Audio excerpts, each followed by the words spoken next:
Oke, terima kasih Oci. Shalom teman-teman semua. Halo. Apa nih statusnya? Salah ya, kabar-kabar. Apa nih kabar teman-teman semua?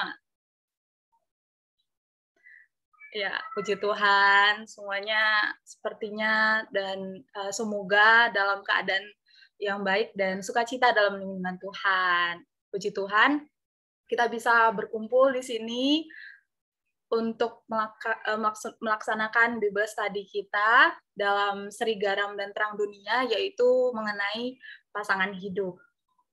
Kiranya melalui ibadah kita pada hari ini, kita semakin memahami bagaimana kita sebagai garam dan terang dunia dalam proses pencarian pasangan hidup kita, maupun proses berelasi dengan pasangan hidup yang pada akhirnya kita membangun keluarga nantinya. Aku juga rindu mengingatkan kembali untuk teman-teman jika kondisinya memungkinkan untuk bisa open camp supaya kita bisa saling berbagi sukacita lewat ekspresi kita di Zoom meeting ini. Baiklah, sepertinya teman-teman sudah pada excited dan ingin mulai ibadah kita pada hari ini. Marilah kita mulai ibadah kita. Marilah kita tenang hati dan pikiran kita, teman-teman. Kiranya Roh Kudus menjamah hati kita untuk bisa menikmati ibadah kita pada hari ini. Aku mengajak kita untuk bersaat teduh sejenak.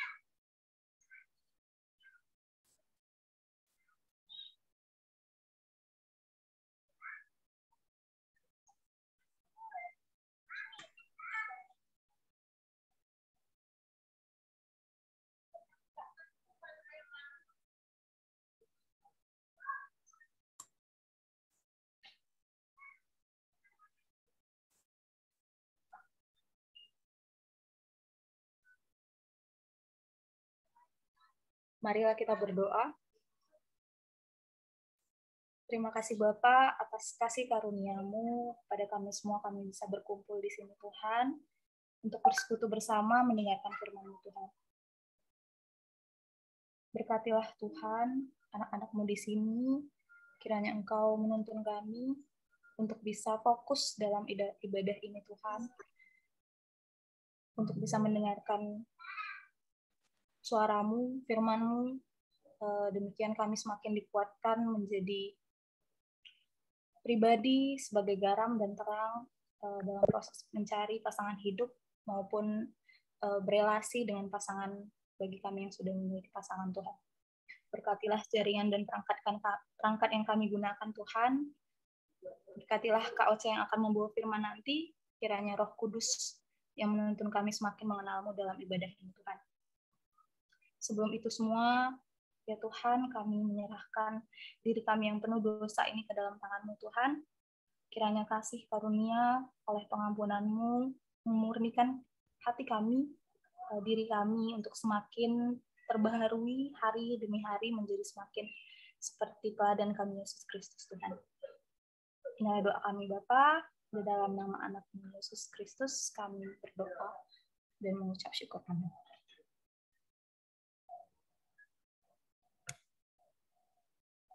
Teman-teman, dalam proses kita membangun keluarga kita, baik itu mencari pasangan hidup maupun dalam proses berelasi dengan pasangan hidup bagi yang sudah memiliki pasangan, kita pasti dihadapkan pada berbagai pergumulan.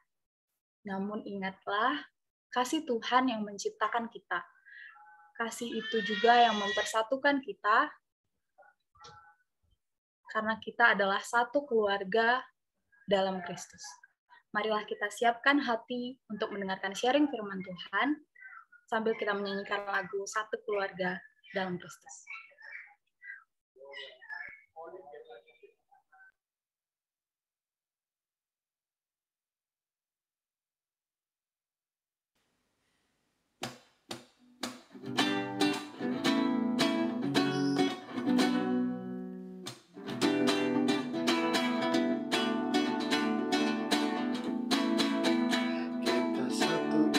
Keluarga dalam Kristus, karena kasih-Nya yang telah mempersatukan. Marilah kita saling membangun terus di dalam pengenalan akan Tuhan. dalam Kristus. Alangkah indah duduk bergandeng tangan. Marilah kita memperlengkapi terus hingga siap menjadi anak Tuhan. Saling membangun dan mengisi dalam pengenalan firman Tuhan, serta menjadi terang Tuhan, dan nama Tuhan dipermuliakan.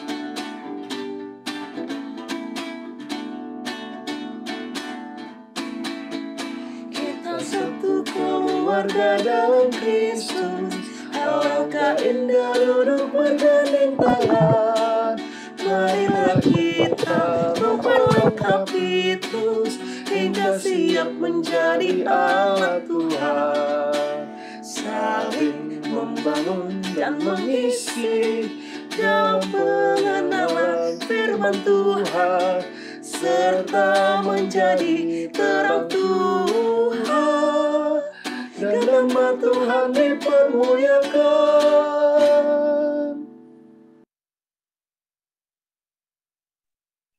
Kita akan mendengarkan warta jemaat. Kepada pengurus dipersilakan.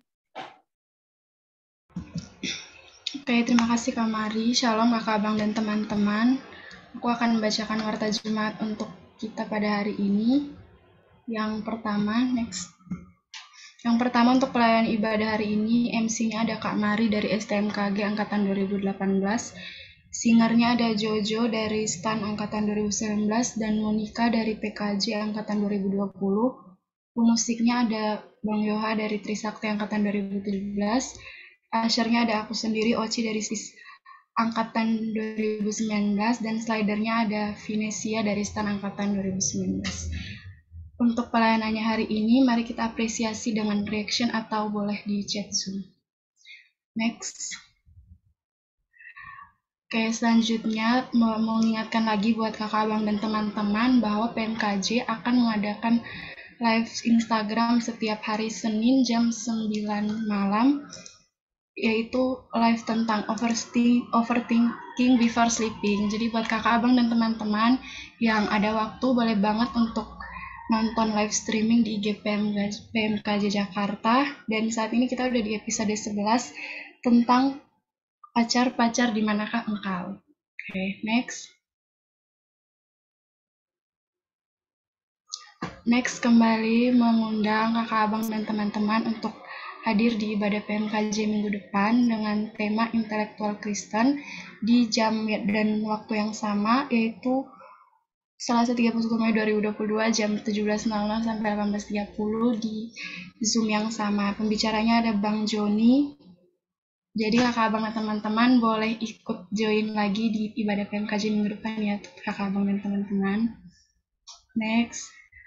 Selanjutnya buat kakak abang dan teman-teman yang ingin mengetahui kegiatan-kegiatan dari PMK Jakarta, PMKJ ini, teman-teman boleh banget untuk follow Instagram PMK_Jakarta dan YouTube Perkantas Jakarta. Di Instagram PMKJ Jakarta ini juga ada link tree PMKJ. Di sana itu ada rekaman Bible Study Zoom meeting, materi Bible Study, buletin Nehemia, dan materi pemuritan online. Next. Oke, sekian warta untuk hari ini. Aku juga mau ngingetin lagi buat kakak abang dan teman-teman untuk di rename ya guys. Format namanya dengan format nama _asal kampus _angkatan. Terima kasih, aku kembalikan kepada Kak Mari. Terima kasih kepada Oci atas warta jemaat yang diberitakan. Teman-teman, kita akan memasuki pada sesi sharing firman kepada Kak Oci, dipersilakan. Oke, mari kita bersatu di dalam doa. Ya Bapak yang baik, kami sungguh mengucap syukur jikalau pada sore hari ini kami boleh berkumpul bersama untuk belajar sebagai satu tubuh Kristus, sebagai komunitas orang-orang percaya. Salah satunya adalah mengenai pasangan hidup ya Bapak, di dalam seri Garam dan Terang ini ya Bapak. Tuhan, kami berdoa supaya pembahasan hari ini boleh menolong kami makin tahu boleh menolong kami makin membentuk pola pikir kami sesuai dengan kebenaran firman.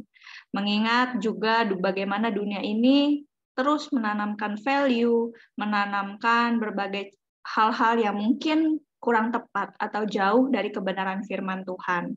Tetapi pada sore hari ini kami mau rendah hati di hadapan Tuhan, mau dididik, mau belajar mengenai kebenaran firman-Mu. Berkati baik hamba yang akan menyampaikan, kiranya apa yang sudah dipersiapkan dapat dibagikan dengan baik, dipahami oleh setiap kami yang mendengar.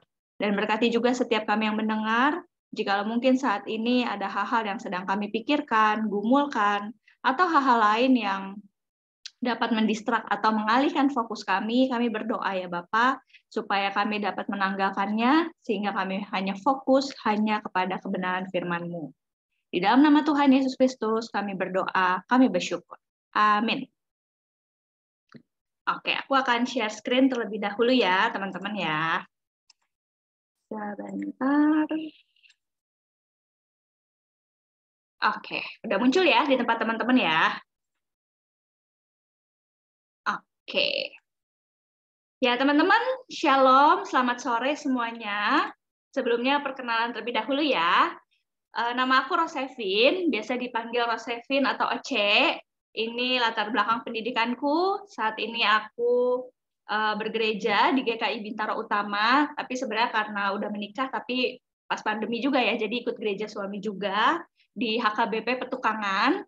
Lalu saat ini aku bekerja sebagai hamba Tuhan penuh waktu, gitu ya, sebagai staf perkantas, yang secara khusus memang aku tergabungnya di pelayanan siswa, tapi sebenarnya nggak murni pelayanan siswa doang, gitu ya, melainkan juga pelayanan mahasiswa, gitu. Karena aku juga melayani mahasiswa, baik yang melayani khusus untuk pelayanan siswa maupun yang tidak.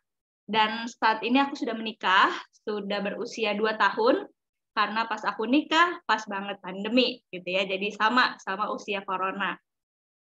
Lalu sedikit tentang hubunganku, gitu ya. Dulu aku dengan suamiku itu pacaran selama 9 tahun.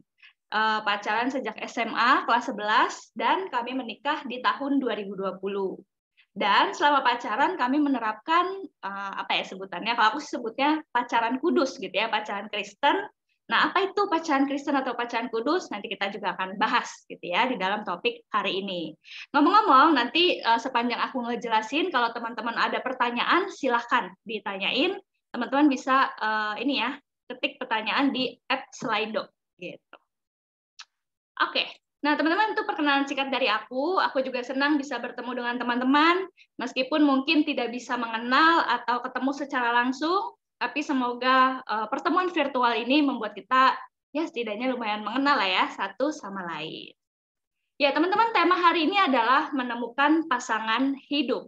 Tapi sebelum kita masuk ke dalam pembahasan firman atau materi, teman-teman, aku pengen kita apa ya sebutnya pemanasan dulu kali ya, gitu ya, supaya kita mungkin semacam diskusi, tapi diskusinya dalam bentuk memilih, gitu ya. Nah, coba kita pemanasan dulu ya, teman-teman ya. Kalau teman-teman ada pertanyaan tim bubur diaduk atau tidak diaduk, teman-teman tim yang mana? Nah, teman-teman silakan ketik di kolom chat angka 1 atau angka 2. Angka 1 kalau teman-teman tim bubur diaduk, angka 2 kalau teman-teman angka tidak diaduk ya. Oke, silakan. Ini percobaan dulu ya. Nanti pertanyaan selanjutnya berkaitan sama tema hari ini. Oke, boleh ya teman-teman ya. Kalian tim bubur diaduk atau tidak diaduk gitu ya. Kalau aku teman-teman jawabannya nomor 2 gitu ya. Karena aku nggak suka banget ngeliat yang nomor 1. Oke, oh ya teman-teman ini nggak ada jawaban salah atau benar ya. Jadi teman-teman silakan jawab berdasarkan yang teman-teman tahu aja atau yang teman-teman alami dan nggak akan diomelin juga gitu ya. Jadi ini feel free gitu ya. Ini nggak ada salah benar. Jadi teman-teman silakan jawab seturut sesuai yang teman-teman tahu atau teman-teman yakini. Oke? Nah kita masuk selanjutnya. Nah teman-teman kira-kira kalau ini pertanyaannya kamu tim nomor 1 atau nomor 2? Menurutku, di usiaku sekarang wajib punya pacar. Atau teman-teman ngerasa di usiaku sekarang belum wajib punya pacar gitu ya. Oke, ini pada jawabannya 2. Waduh, 2 semua nih. Oke. 2. Belum wajib. Oke. Baik, ya. Oke, lanjut. Pertanyaan berikutnya. Menurutku, menikah adalah panggilan semua orang percaya. Atau menurutmu, tidak semua orang dipanggil untuk menikah. Nah, kira-kira kamu yang tim nomor 1 atau tim nomor 2? Oke, 1, 2, 2, 1, 2. 1, 2, 2, 2. 1, oke. Oke, pokoknya teman-teman jawab aja ya sesuai yang teman-teman yakinin. Tenang aja, nggak akan ada salah benar. Lanjut. Menurutku pacaran itu penting atau nomor 2, langsung menikah lebih baik daripada pacaran dulu. Nah, kalian tim apa nih? Tim 1, 1, 1, 1, 1. Oke, 2, 1, 1, 1. Oke, berarti ada yang merasa pacaran itu penting, tapi ada juga nih beberapa yang menjawab langsung menikah lebih baik daripada pacaran dulu. Oke, lanjut. Menurutku, pacaran harus satu agama atau satu iman, begitu juga pernikahan. Atau teman-teman yang nomor 2, pacaran boleh dengan berbagai agama, tapi nanti kalau udah nikah harus satu iman. Kalau kalian tim nomor 1 atau nomor 2? Oke, 1, 1, 1, 2. Oke, 1. Oke, lanjut ya. Apalagi nih pertanyaannya? Menurutku, dating apps sangat membantu menemukan pasangan hidup. Atau teman-teman tim, aduh Kak, aku tuh kurang setuju mencari pasangan di dating apps. Kalau teman-teman tim yang mana gitu ya? 1, 2, 2, 2, 2, 2. Waduh. Mana lagi nih? 2, 2, 2. Oke. Oh, berarti kebanyakan 2 ya. Tadi ada juga yang jawab 1. Oke, lanjut. Menurutku, kalau suka dengan seseorang sebaiknya mendoakan dulu, gitu ya. Atau kalian tim nomor 2, kalau suka seseorang, wah, kayaknya nih, ini ya dari Tuhan nih kayaknya gitu ya. Kita langsung memantapkan hati. Wah, pasti dia dari Tuhan, gitu ya. Kalian tim nomor 1 atau tim nomor 2? Oke, 1, 1, 1, 1, 1. Oke, 1, 1, 1, 1, 1. Oke, berarti kebanyakan 1 ya. Lanjut. Aku boleh PDKT. PDKT ini maksudnya untuk jadi pasangan hidup ya. Maksudnya yang kamu pengen putusin bahwa nih dia akan jadi pasangan hidupku. Dengan lebih dari 1 orang atau tim PDKT dengan banyak orang sekaligus gitu ya. Jadi PDKT itu maksudnya mau jadi pacar ya, mau jadi pasangan. Kalian tim PDKT sama 1 orang atau lebih dari 1. Tenang, nggak ada salah benar ya teman-teman ya. Jadi silakan jawab bebas. Waduh, tim 1, 1, 1, 2, 2, 2, 2. Baik. Baik, ternyata banyak ya yang memilih nomor 1 ataupun nomor 2. Oke. Lanjut. Menurutku, aku boleh mendoakan seseorang yang udah pacar. Maksudnya mendoakan untuk jadi pacar ya. Jadi misalnya kayak aku ya tadi, misalnya aku udah punya pacar nih, Andre, suamiku gitu ya. Tapi ternyata ada orang yang ngedoain aku juga atau ngedoain suamiku untuk jadi pasangan. Padahal kita udah jadian, udah pacaran gitu. Kalau kalian tim boleh atau tidak boleh? Oke, ada yang bilang boleh, ada yang nggak boleh. Oke, 2, 2, 2. Oke. 1 boleh mendoakan. Oke, lanjut. Menurutku, kalau udah punya pacar, aku akan lebih semangat kuliah, pelayanan, dan mengikut Kristus. Atau nomor 2, enggak, belum tentu gitu ya. Nah, kalau teman-teman tim yang mana? Kalau punya pacar bakal memberi semangat, wah ada yang 1, amin. Oke, atau jangan-jangan belum tentu gitu ya. Oke, lanjut. Pernikahan akan menyelesaikan semua problem selama pacaran, atau pernikahan tidak menyelesaikan problem, bisa jadi tambah banyak masalah. Nah, coba teman-teman tim nomor 1 atau tim nomor 2? Oke, 2, 2, 2, 2, 2, 2, 2, 2. Baik ya, bagus ya, realistis ya. Oke, lanjut. Nah, menurutku menonton film romantis atau sensual tidak akan mempengaruhiku dalam berpacaran. Atau teman-teman tim, enggak. Sedikit banyak kalau kita suka hal yang romantis atau sensual, pasti akan memberi pengaruh, gitu ya. Kalau kalian tim tidak akan mempengaruhi atau tim akan kayaknya itu mempengaruhi deh Kak gitu. Coba. Oke, 1, 2, 2, 2, 2, 1. Oke, 1 juga. Oke. Lanjut. Oh, nggak ada lanjut ya. Udah selesai. Makasih teman-teman untuk partisipasinya. Ya, teman-teman, tema hari ini adalah menemukan pasangan hidup, gitu ya. Sebentar, aku ini. Oke. Nah, tetapi sebelum nanti kita akan cari tahu kayak gimana ya gitu mencari pasangan hidup di era sekarang yang mungkin udah banyak caranya, udah banyak bentuknya, udah banyak bermacam-macam lah ya gitu.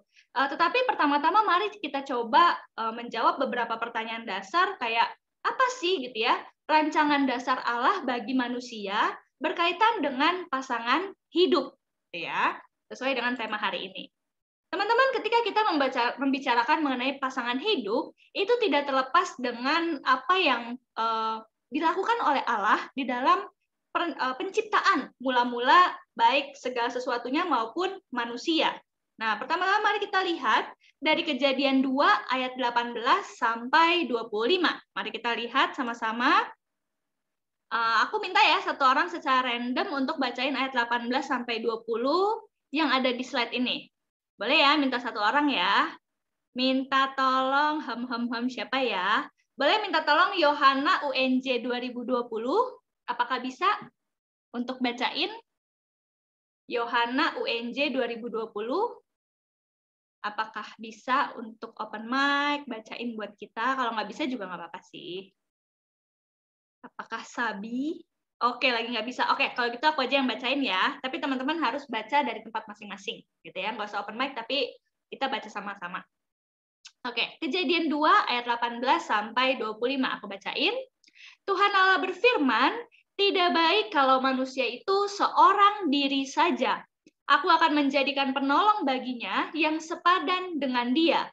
Lalu Tuhan Allah membentuk dari tanah segala binatang hutan dan segala burung di udara. Dibawanyalah semuanya kepada manusia itu untuk melihat bagaimana ia menamainya. Dan seperti nama yang diberikan manusia itu kepada tiap-tiap makhluk yang hidup, demikianlah nanti nama makhluk itu. Ayat 20. Manusia itu memberi nama kepada segala ternak, kepada burung-burung di udara, dan kepada segala binatang hutan. Tetapi baginya sendiri, ia tidak menjumpai penolong yang sepadan dengan dia. Nah, jadi teman-teman, dari bagian ini gitu ya, kita bisa melihat bahwa tidak peduli seberapa lucunya seekor binatang atau seberapa hebat, seberapa kuat mereka gitu ya. Kita kan suka ngeliat ya hewan-hewan lucu di mana ya? Di 9gag atau di TikTok gitu ya, hewan-hewan yang lucu atau hewan-hewan yang hebat gitu, yang keren-keren. Ternyata tidak peduli seberapa lucu dan kerennya mereka, ternyata hewan-hewan tersebut bukanlah ciptaan yang sepadan bagi manusia gitu ya. Teman-teman lihat ayat 20 dikatakan meskipun gitu ya Adam waktu itu sudah bertemu, memberikan nama kepada setiap hewan-hewan dan binatang-binatang tersebut, tetapi baginya sendiri ia tidak menjumpai penolong yang sepadan dengan dia. Nah, ini mungkin bisa menjawab ya kalau teman-teman pernah nonton On the Spot gitu ya, 7 pernikahan teraneh di dunia gitu ya. Terus ada yang menikah sama kambing, ada yang menikah sama anjing piaraannya, ada yang menikah sama kuda gitu ya. Ternyata itu tidak dibenarkan gitu ya teman-teman ya. Dan kita nggak tahu, mungkin ke depan akan semakin banyak pola pernikahan yang makin aneh-aneh gitu ya. Nah, lalu ayat 21 sampai 25, nah ini adalah solusi. Ketika tadi ternyata Adam tidak menemukan seseorang yang sepadan dengan dia, apa solusinya? Ayat 21. Tuhan Allah mengambil salah satu rusuk daripadanya, dari si Adam itu ya, lalu menutup tempat itu dengan daging. Dan dari rusuknya yang diambil Tuhan Allah dari manusia itu, dibangunnyalah seorang perempuan, lalu dibawanya kepada manusia itu. Lalu berkatalah manusia itu, inilah dia, tulang dari tulangku dan daging dari dagingku. Ia akan dinamai perempuan sebab ia diambil dari laki-laki. Teman-teman, dulu pertama kali aku baca ayat ini, aku ngerasa aneh gitu ya, ayat 23. Ngerasa kayak, Iya, apaan sih kalimatnya gitu ya, aneh banget kok. Inilah dia, tulang dari tulangku, daging dari dagingku gitu ya. Mungkin kalau kita yang orang Batak bisa relate gitu ya, tulang dari tulangku gitu ya. Nah, tetapi sebenarnya ayat ini mau menjelaskan tentang betapa excited-nya gitu ya, betapa senangnya, betapa antusiasnya Adam ketika akhirnya yeay gitu ya, ketemu sama seseorang yang sepadan gitu ya, ketemu dengan ciptaan yang sepadan dengan dia. Dan siapa dia? Yaitu Hawa gitu ya, seorang perempuan. Lalu ayat 24 sampai 25, sebab itu seorang laki-laki akan meninggalkan ayahnya dan ibunya dan bersatu dengan istrinya, sehingga keduanya menjadi satu daging. Mereka keduanya telanjang, manusia dan istrinya itu. Tetapi mereka tidak merasa malu. Nah, apa yang bisa kita pelajari dari bagian ini? Yang pertama, wanita diciptakan untuk menjadi rekan yang mengasihi dan menolong laki-laki. Selaku rekan, ia harus bersama-sama menanggung tanggung jawab laki-laki dan bekerja sama dengannya dalam memenuhi maksud Allah bagi kehidupan laki-laki dan keluarga mereka. Sejak semula Allah menetapkan pernikahan dan kesatuan keluarga sebagai lembaga pertama dan paling penting di bumi. Rencana Allah bagi pernikahan adalah satu orang laki-laki dan satu orang wanita yang menjadi satu daging, yaitu bersatu secara jasmania dan juga secara rohani. Nah, pertanyaannya, lantas bagaimana dengan orang-orang yang selibat? Padahal kita tahu ya, di Alkitab ada Paulus gitu ya, murid-murid Yesus, kebanyakan selibat gitu ya. Bahkan Tuhan Yesus pun ketika ada di bumi, dia memberikan teladan untuk tidak menikah. Nah, lantas bagaimana dengan hal itu? Teman-teman, untuk menjawab pertanyaan itu, kita bisa memahami bahwa rancangan Allah mula-mula dalam kitab Kejadian ini perlu lihat konteksnya. Ingat konteksnya pada waktu itu bumi masih kosong gitu ya, bumi masih kekurangan orang gitu untuk mengelola lahan gitu ya, suatu daerah. Teman-teman bisa kebayang nggak? Teman-teman misalnya dipercayalah untuk mengelola Depok sendirian gitu ya, atau wilayah Jakarta tapi sendirian gitu ya. Wah, betapa susahnya gitu ya mengelola satu tempat, mengolah, menghasilkan sesuatu gitu ya, itu sangat sulit gitu ya. Sehingga manusia memang menghendaki manusia untuk menjadi tangan kanannya dan mengolah bumi bahkan sampai hari ini.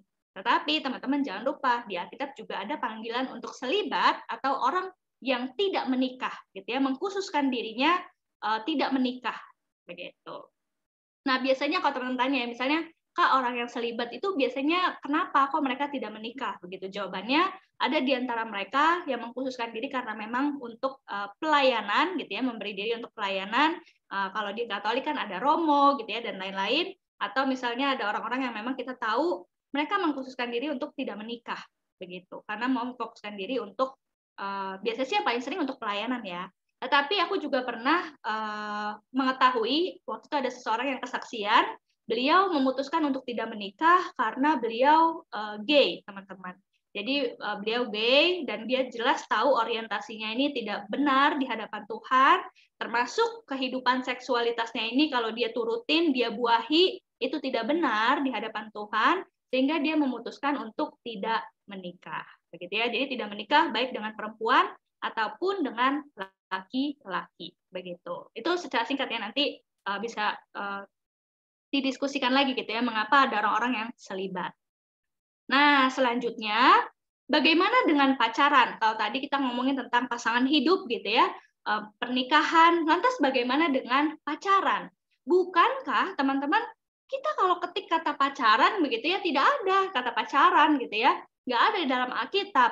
Lantas apakah kalau nggak ada di dalam Alkitab, kita tidak diperbolehkan untuk melakukan, untuk berpacaran gitu ya? Nah, mari kita lihat yang ada di slide. Pacaran dalam Kristen. Aku bacain buat kita semua, teman-teman juga bisa baca. Setelah penjelasan mengenai pernikahan tersebut, apalagi dalam pernikahan Kristen tidak dapat diceraikan oleh manusia, Matius 19 ayat 6, ayat 9, Markus 10 ayat 9, manusia tidak dapat diceraikan gitu ya. Maka penting sekali teman-teman untuk mengenal pasangan dahulu sebelum memasuki jenjang pernikahan gitu ya.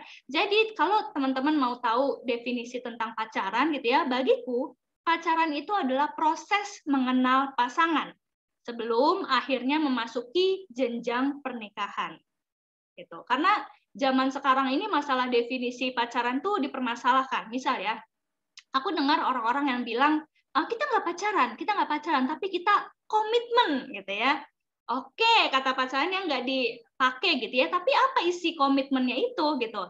Apakah itu mengenal pasangan gitu ya untuk sebelum nantinya kalian menikah? Maka sebenarnya bagiku itu pacaran gitu ya, meskipun kalian nggak sebut pacaran, sebutnya kita nggak pacaran Kak gitu, kita komitmen gitu ya. Nah, teman-teman, meski tidak ada kata pacaran di dalam Alkitab, namun kita dapat menemukan prinsip-prinsipnya gitu ya. Jangan sampai kita seperti orang yang membeli kucing dalam karung, artinya kita tidak mengenal karakter, sikap, latar belakang keluarganya, atau kejelasan pendidikan, atau pekerjaan, dan lain-lain, tetapi kemudian memutuskan untuk hidup bersama seumur hidup. Nah, teman-teman harus ingat ya, pernikahan itu seumur hidup. Misal teman-teman nikah, contoh lah ya, misal teman-teman nikah umur 25 atau umur 30. Teman-teman bayangin kalau usia kita misalnya sampai 80 tahun gitu ya, kita akan menghabiskan waktu dari usia 30 itu sampai 80 itu bersama dengan pasangan kita. Betapa bahayanya kalau kita nggak benar-benar kenal dia, terus kita memutuskan untuk menikah gitu ya, tanpa mengenal lebih jauh, itu berbahaya teman-teman. Akan ada banyak shock-nya gitu ya. Aku pun teman-teman, bagi banyak orang pacaran 9 tahun itu pacaran yang sangat lama. Bahkan dianggap kayak ya udah tahu lah ya gitu pasangan kita seperti apa. Tetapi pada faktanya ketika aku sudah menikah, tetap teman-teman ada banyak hal baru yang baru aku kenali pas sudah menikah. Karena dulu kan pacaran oke lah 9 tahun. Tapi kita kan ketemu sehari berapa jam gitu ya. Seminggu berapa jam. Beda sama pernikahan yang benar-benar kita 24 jam sehari, masalah listrik, masalah bayar-bayar gitu ya, belanja bulanan, semuanya diputuskan bersama gitu. Jadi memang ketika masa pacaran pun ada banyak hal gitu ya yang belum benar-benar kita kenali gitu. Nanti kalau udah menikah baru kita kenal gitu ya. Masalah bikin keputusan, masalah beres-beres rumah gitu, banyak gitu ya. Oleh karena itu teman-teman, tahap perkenalan sebelum menikah itu adalah hal yang penting. Ingat, dalam kekristenan kita tidak boleh bercerai gitu ya, sebaiknya tidak bercerai gitu ya, itu kehendak Tuhan, tidak boleh diceraikan oleh manusia. Sehingga teman-teman ketika teman-teman bertanya gitu ya, apa tujuan pacaran? Jawabannya adalah untuk memasuki jenjang pernikahan. Kak kan pacarannya dari SMA gitu ya, dari siswa. Masa masih siswa pacarannya tujuannya untuk menikah? Teman-teman, aku harus jawab jawabannya iya gitu ya. Meskipun kelihatan kayak tua banget gitu ya, tuir banget, masa bocah SMA pacarannya untuk menikah? Tapi aku belajar itu di Roh Kris gitu ya. Aku mempelajari itu dulu pas aku di SMA, di sekolahku dulu ada Roh Kris, dan di situ aku banyak belajar tentang tujuan pacaran gitu ya. Karena sebagai anak SMA kan kadang tujuan pacaran cuma untuk let it flow gitu ya, jalanin aja dulu gitu ya, atau coba-coba pacaran dan sebagainya. Tetapi waktu aku udah masuk Roh Kris, banyak belajar gitu ya dan sebagainya, ya ketika ada yang nembak, aku nggak langsung terima atau tolak, tapi aku belajar untuk doain dulu gitu. Karena doainnya untuk apa? Karena ketika aku mau pacaran sama dia, berarti udah tahu bahwa tujuannya untuk menikah gitu. Jadi proses pengenalannya ya untuk pernikahan begitu. Nah, kenapa perkenalan tidak langsung dengan tunangan saja gitu ya, atau di dalam proses tunangan aja gitu ya? Kenapa harus lewat pacaran? Kenapa nggak lewat sahabatan aja? Nah, teman-teman untuk menjawab hal ini, gitu ya, kenapa nggak langsung tunangan aja? Jawabannya, teman-teman tunangan itu, teman-teman harus tahu ya, definisi tunangan itu apa? Tunangan itu adalah bersepakat. Biasanya itu diumumkan secara resmi atau dinyatakan di hadapan banyak orang bahwa akan segera menjadi suami istri. Sesuai kepercayaan suku masing-masing gitu ya, adat istiadat biasanya sih lamaran dilakukan beberapa bulan atau 1 tahun menjelang hari pernikahan. Bahkan biasanya dalam proses lamaran itu sudah diumumkan tanggal pernikahannya kapan, bulan berapa, tanggal berapa gitu ya. Sehingga kalau teman-teman ingin proses mengenal, bukan di dalam tunangan gitu, karena tunangan tuh udah one step closer gitu ya. Nah, lalu pertanyaan selanjutnya yang sering ditanyain, kenapa harus lewat pacaran, proses pengenalannya itu? Kenapa nggak lewat sahabatan aja gitu ya? Atau kenapa nggak kayak tadi yang aku bilang gitu ya, Kak, kita nggak pacaran, Kak, tapi kita komitmen gitu ya. Lah komitmen buat apa gitu kan? Isi komitmennya emang apa gitu. Nah, teman-teman, bersahabat itu berbeda dengan pacaran. Banyak orang yang tidak berani berkomitmen menggunakan alasan bersahabat untuk mendekati lawan jenis, sehingga seringkali jatuh kepada HTS-an atau hubungan tanpa status. Nah, HTS tuh kayak gimana sih gitu ya? HTS itu adalah bukan pacar, tapi berlaku seperti pacar gitu ya, seakan-akan udah terikat gitu ya, cemburu-cemburu gitu ya. Ih, kok udah begini sih gitu ya. Atau isi chatnya gitu ya, kelihatan gitu eksklusif gitu ya, tanya udah makan belum gitu, udah tidur belum gitu ya, dan sebagainya.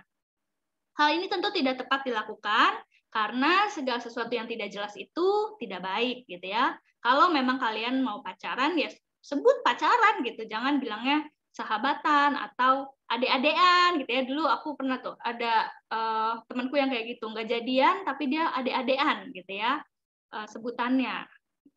Begitulah kehidupan gitu ya. Nah, lalu kapan sebaiknya mulai berpacaran? Nah, sebenarnya sih bingung juga gitu ya, kapan sebaiknya kita mulai berpacaran? Apakah SMA, apakah SMP, apakah kuliah, apakah kalau udah kerja gitu ya? Tetapi beberapa prinsip yang mungkin bisa dibagikan. Yang pertama, teman-teman harus mempertimbangkan berkaitan dengan aspek rohanimu. Apakah teman-teman sudah memiliki relasi pribadi dengan Tuhan? Teman-teman mulai belajar, oke, belum sempurna sih gitu ya, tapi teman-teman sudah mulai memiliki relasi pribadi dengan Tuhan. Teman-teman juga belajar apa artinya dewasa rohani di hadapan Tuhan, tidak labil gitu ya, tahu apa itu tujuan pacaran, yaitu untuk menikah, sehingga nggak pacaran untuk ya udahlah jalanin aja dulu gitu ya, nggak tahu nanti arahnya kemana gitu. Lalu teman-teman juga memahami pacaran kudus itu seperti apa. Kalau teman-teman tanya ya, Kak, kenapa sih kerohanian kita harus bertumbuh dulu gitu ya sebelum memutuskan untuk pacaran? Jelas teman-teman, karena kalau kerohanian kita belum bertumbuh, kita akan melihat pacaran itu ya seperti gambaran dunia gitu ya. Kita boro-boro jadi garam dan terang gitu ya. Kita akan melihat ya udah apa yang ditampilin di film kita ikutin. Teman-teman kita gaya pacarnya kayak gimana yang negatif kita ikutin gitu ya. Tetapi akan berbeda ketika kita sudah mulai bertumbuh di dalam Tuhan. Aku sih ngerasain banget ya teman-teman ya. Ketika aku sudah dalam Tuhan, sama ketika aku belum gitu ya. Aku itu mengenal Kristus itu sekitar kelas 10 akhir, kelas 11 lah ya. Di situ aku udah mengenal Tuhan. Makanya syukur-syukur gitu ya, si Andre suamiku datangnya pas aku udah di dalam Tuhan gitu ya. Jadi serius, meskipun nggak serius-serius juga sih, tapi kita udah tahu gitu hubungan yang baik, yang sehat kayak gimana. Nah, sebelumnya aku di kelas 10 itu aku juga pernah punya pacar, teman-teman. Aku jadian, tapi ya karena aku belum belajar banyak gitu ya, sehingga pacaran kami hanya tujuannya yaudah let it flow aja gitu. Jalanin aja dulu gitu ya. Ya anak bocah gitu ya, anak SMA. Tapi habis itu 3 bulan putus gitu ya. Putus terus ya udah nggak lanjut. Terus baru setelah itu Andre gitu ya deketin aku, dan di situ aku udah belajar banyak tentang firman Tuhan, dan puji Tuhannya ya awet gitu ya, awet, dan apa ya, benar-benar kami menerapkan apa yang dikatakan tentang pacaran kudus gitu. Nah, lalu aspek psikologis itu berkaitan dengan teman-teman sudah bertanggung jawab gitu ya, belajar bertanggung jawab, tahu tujuan berpacaran, tidak menjadikan pacar sebagai objek, entah objek untuk antar jemput gitu ya, aku punya pacar gitu. Bentar lagi kalau aku ke kampus nih, udah offline, ada yang antar jemput deh gitu ya. Atau pacaran supaya ada yang bayarin makan gitu ya. Atau objek biar ada bisa melampiaskan hawa nafsu, aku punya pacar gitu ya. Ada yang bisa aku cium-cium deh gitu ya. Nah, teman-teman hati-hati gitu ya. Tentu ini hal yang tidak tepat gitu. Ketika teman-teman punya pacar, teman-teman harus sadar bahwa pasangan itu adalah kita anggap sebagai apa ya? kan dibilang ya, segala sesuatu itu lakukan seperti untuk Tuhan gitu ya. Jadi ketika kita punya pacar, ya kita berlakulah dengan hormat, dengan baik gitu ya. Lalu aspek usia, nah ini dari buku Bagaimana Kristen Berpacaran dikatakan, pertimbangkan dengan usia rencana pernikahan. Pacaran umumnya sebaiknya 3 tahun sebelum menikah, namun tidak menutup kemungkinan bisa lebih atau kurang dari 3 tahun gitu ya. Karena aku melihat ya, maksudnya kayak aku ya bisa-bisa aja pacaran lama terus menikah, tapi ada juga yang pacaran lama terus putus. Lalu ada juga yang pacaran sebentar, tapi mereka berjalan dengan baik pernikahannya, tapi ada juga yang pacarannya sebentar, gagal juga pernikahannya gitu. Jadi sebaiknya teman-teman pertimbangkan dengan baik gitu ya. Kapan teman-teman mau nikah, misalnya contoh ya, teman-teman mau nikah misalnya usia 28. Nah, di usia-usia 24, 25 atau 23 gitu ya, teman-teman udah boleh gitu ya pertimbangin untuk punya pacar gitu ya, cari pasangan hidup. Nah, itu boleh gitu ya. Jadi silahkan gitu ya kalau teman-teman ya pokoknya pertimbangkan berapa gitu kira-kira waktu yang cukup untuk teman-teman mengenal pasanganmu gitu ya. Aku nggak bisa sebut harus berapa tahun karena dari pengalamanku aku melihat itu beragam banget gitu ya. Ada yang pacaran lama langgeng, ada yang pacaran lama nggak langgeng gitu ya, putus. Jadi itu benar-benar teman-teman yang tahu gitu ya. Lalu tidak perlu tertekan jika kamu punya pacar. Mungkin memang sekarang belum saat yang tepat, baik secara aspek rohani, psikologis maupun usia kita. Percayalah Tuhan akan memberikan di waktu yang terbaik. Selanjutnya, nah ini beberapa prinsip pacaran di dalam kita ya, anak-anak Tuhan. Yang pertama jelas, kalau kamu mau pasangan gitu ya, maksudnya cinta dalam hal cinta bukan cinta kepada keluarga, kepada sahabat, tapi cinta lawan jenis.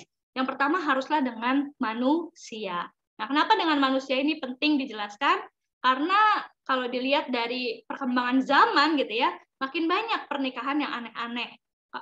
Aku tuh tahu pernikahan itu dari On The Spot, teman-teman. Kalau teman-teman tahu ya On The Spot yang di Trans 7, mereka pernah bikin gitu ya 7 pernikahan teraneh. Ada yang nikah sama robot, ada yang nikah sama tembok Berlin, ada yang nikah sama pohon, ada yang nikah sama binatang gitu ya. Rasa-rasanya mungkin berapa tahun lagi itu akan jadi hal yang biasa. Silahkan kamu nikah dengan siapapun yang kamu mau gitu ya, karena manusia punya egonya sendiri gitu ya, semaunya. Tetapi jelas di dalam Alkitab tidak demikian.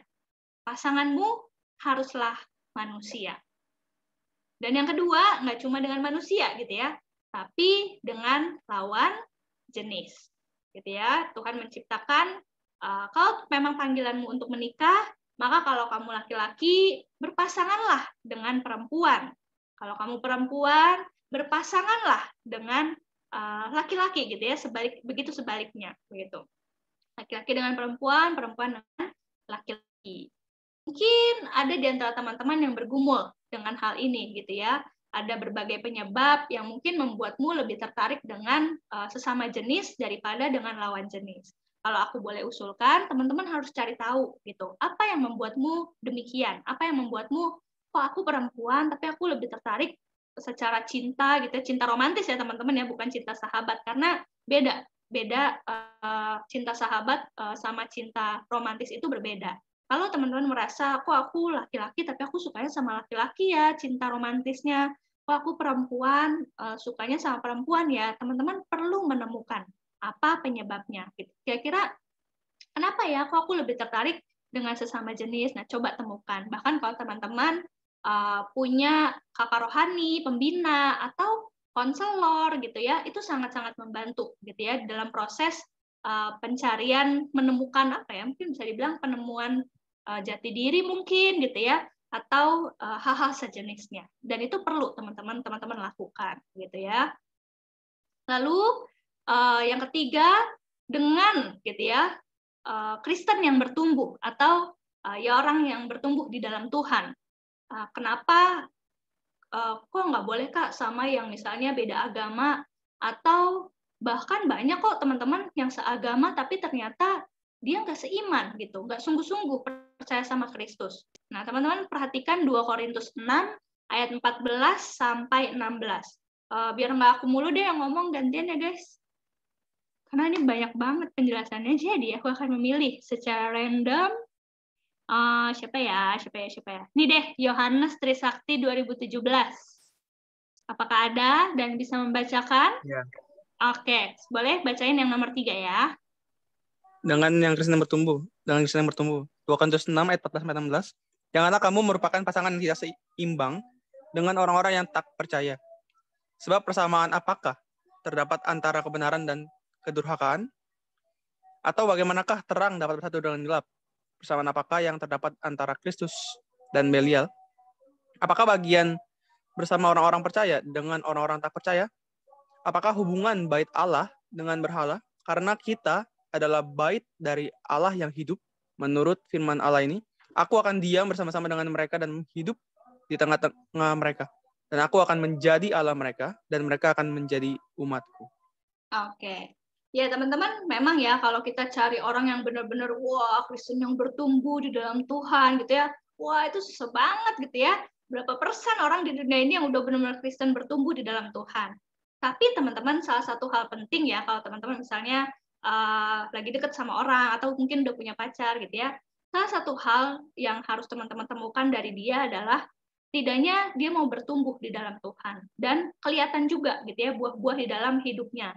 Perubahan hidup itu kan nggak instan ya teman-teman ya, tetapi bagaimana teman-teman melihat dia orang yang mau berjuang dan buah hidupnya itu juga kelihatan gitu ya, hidup di dalam Tuhan gitu ya. Karena hati-hati juga gitu ya dengan orang-orang yang kelihatannya kayak bertumbuh tapi kelakuannya minus gitu ya. Aku sedih mendengar salah satu temanku yang ketemu sama cowok di gereja ya teman-teman, di gereja, tapi ternyata cowok itu malah mengajak dia untuk melakukan hubungan seks gitu ketika mereka masih berpacaran. Nah, itu mengerikan teman-teman. Jadi betapa seriusnya, betapa pentingnya baik teman-teman atau gebetan teman-teman atau pasanganmu gitu ya, kita semua sebagai orang percaya untuk terus bertumbuh di dalam Tuhan gitu ya. Karena Tuhan tidak menginginkan kita dengan pasangan orang yang tidak bertumbuh di dalam Dia. Karena mau nggak mau ya teman-teman, pasangan itu menjadi orang yang sangat bisa menginfluence atau memberi pengaruh kepada kita.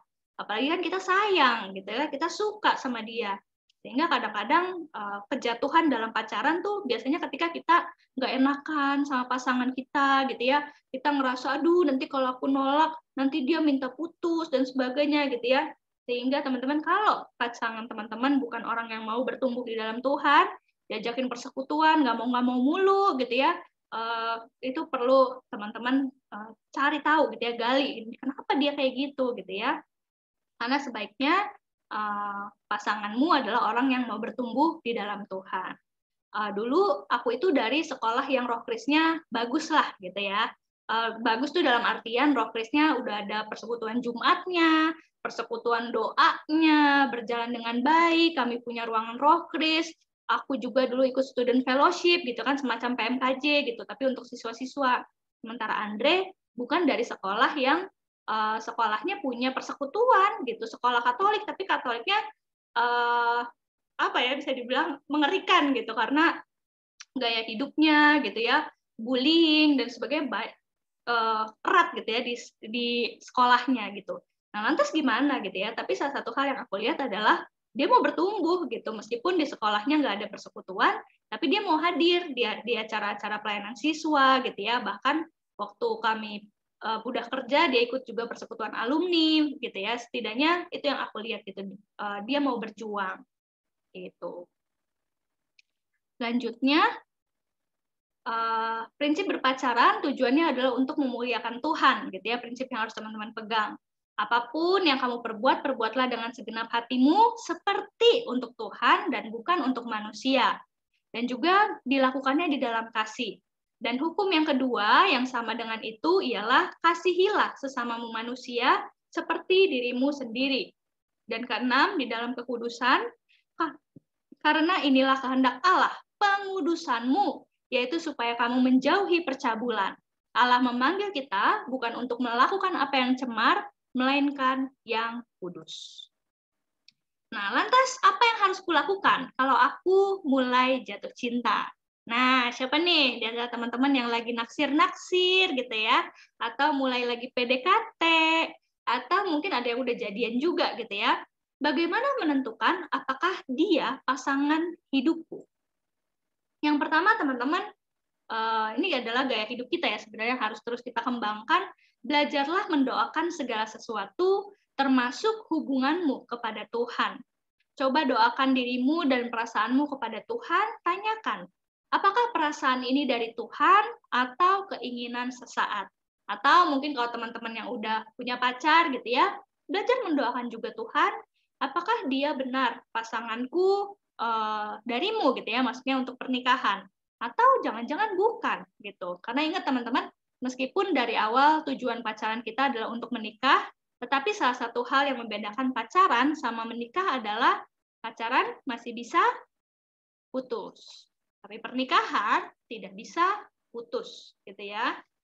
Jadi meskipun dari awal gitu ya, aku sama pasanganku udah tahu gitu ya, bukan udah tahu sih, tapi maksudnya mengarahkan bahwa kami akan menikah, tetap teman-teman kami terbuka kalau sewaktu-waktu memang ternyata kami nggak cocok atau putus gitu ya, atau ternyata menemukan, ih kok dia kayak gini gitu ya, ada sifat atau hal-hal lainnya yang nggak sejalan atau nggak tepat gitu ya nggak apa-apa putus gitu ya. Yang penting sama seperti kalian pas mau jadian mendoakan terlebih dahulu, ya pas mau putus juga harus doain gitu ya, jangan sampai karena emosi sesaat begitu. Nah, jadi belajar mendoakan segala sesuatu termasuk perasaanmu kepada Tuhan. Tuhan, ini aku lagi suka nih sama seseorang gitu ya. Aku mau menyerahkan perasaan ini ke dalam tangan Tuhan. Semoga kalau dia adalah orang yang tepat, Tuhan yang terus berikan pertumbuhan untuk perasaan ini gitu ya. Tuhan yang kembangkan, kami juga bisa dekat gitu ya. Tapi kalau bukan, semoga Tuhan juga yang tunjukkan gitu ya. Kasih tahu sama aku gitu ya, beri aku kepekaan untuk bisa paham, untuk bisa mengerti begitu. Lalu selanjutnya yang kedua, belajarlah untuk membuka diri dan mendekatkan diri dengan lawan jenis begitu. Bagi yang kesulitan berelasi, belajarlah membuka dirimu terhadap lawan jenis gitu ya, belajar terbuka, berteman gitu ya, kalau di chat ya jawab gitu ya, kalau emang nggak mau ya bilang gitu ya, jangan ngegantung. Atau bagi yang terlalu berlebihan atau dalam artian terlalu membuka diri atau bahkan terlalu banyak membuka diri sama lawan jenis, nah itu belajar menentukan atau membatasi diri gitu ya, jangan sampai yang satu ngerasa dideketin, nggak taunya banyak lagi yang ngerasa dideketin, loh dia bukan lagi PDKT sama gue gitu. Yang lain nanya lagi, lah gue lagi PDKT. Nah itu jadi salah kaprah kan, begitu kan. Belajar menentukan atau membatasi diri gitu ya. Sebenarnya mau deket sama yang mana gitu. Selanjutnya, tidak perlu terburu-buru berpacaran, tetapi coba untuk berteman atau bersahabat terlebih dahulu gitu ya. Tujuannya agar bisa mengenal satu sama lain. Ingat, berteman bukan HTS. Ini maksudnya berteman murni temenan ya teman-teman ya, bukan HTS kayak tadi. Nah, termasuk teman-teman begitu juga di dalam penggunaan di dating apps. Teman-teman, aku merasa dating apps itu sebenarnya adalah wadah yang membantumu bertemu dengan pasangan hidup. Tetapi bukan langsung jadian.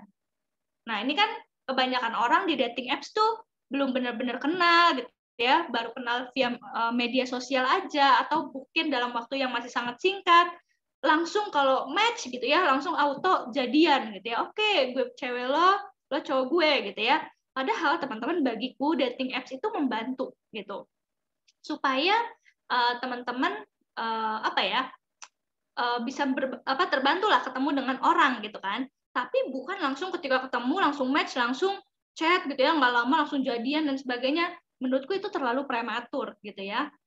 Dan itu aku juga perlu ini sih teman-teman. Ini real story ya dari teman-temanku yang pengguna dating apps dan mereka, ya aku bisa bilang mereka nggak baik teladan penggunaan media kenapa mereka gunain dating apps-nya itu. Mereka bilang bahwa kenapa mereka pakai dating apps tujuannya adalah mencari orang-orang untuk bisa one night stand gitu. Jadi itu sangat-sangat tidak dibenarkan gitu ya di dalam kekristenan, kita tahu gitu ya. Tapi ternyata banyak orang yang menggunakan dating apps itu untuk mencari FWB gitu ya, atau friends with benefit, yang kita tahu benefitnya adalah hubungan seks gitu.